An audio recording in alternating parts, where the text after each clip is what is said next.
only worth it if you work for it. It's only worth it if you work for it. I won't stop till they hear me now.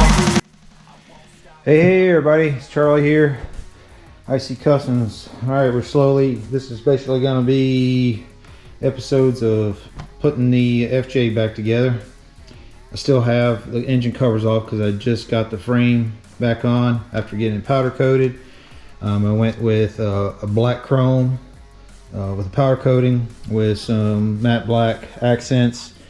I was able to get my screen covers made and put in here. This is 30 thousandths steel mesh with 0.125 holes in it, and I took some long stainless M3 screws and cut the heads off of them, and then tack welded them inside one of the holes in 3 points of here.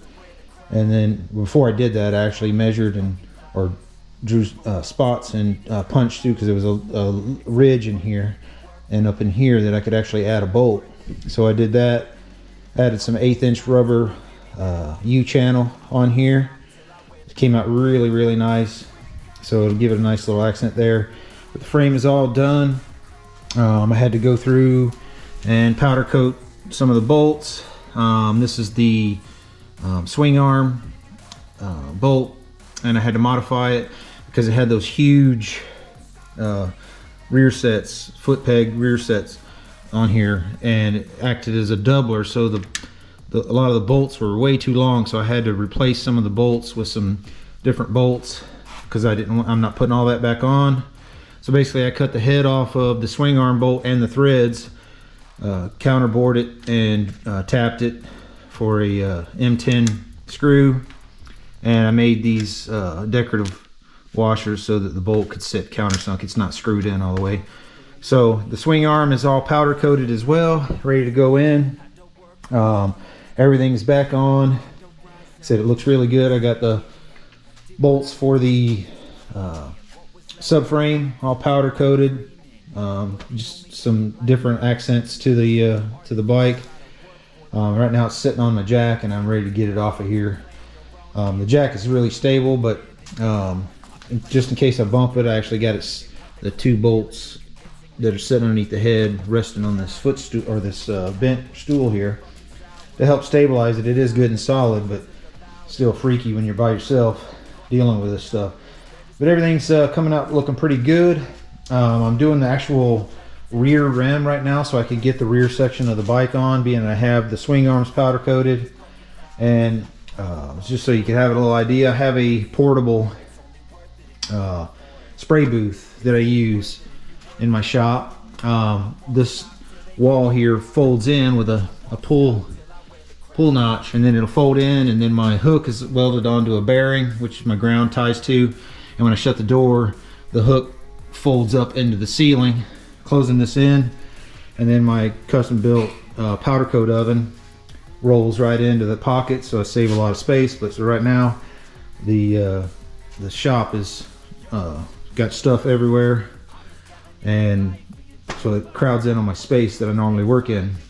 And then my hyper smooth powder coat gun. If you don't have a really good powder coat gun, I love this thing. The adjustable KV makes it really nice for multiple coats. I have an Eastwood.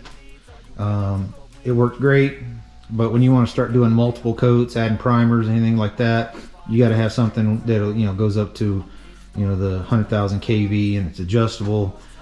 Makes life so much better. I got 2 box fans that's in there, and I run a standard one of those HEPA style filters in there to catch the powder. And when it gets full, I just take it outside, blow it down with the air hose, cleans it all up. And I have a light up in there, but right now I got it turned off because the fans are all wired to that power switch. So when I turn that on, the fans are on, and it's kind of loud. So anyways, the frame is going to potentially get the swing arm on it today. I was waiting on some new seals to come off from the suspension linkage. It has 4 seals in it, oil seals. So I was waiting for the new oil seals to come in.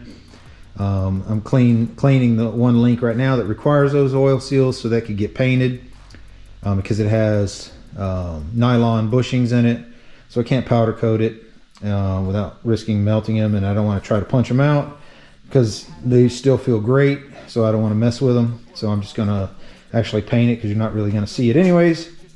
But anyways, this is the frame. She's ready to go. Hopefully by today I will have the swing arm on it and the rear rim with the tire mounted.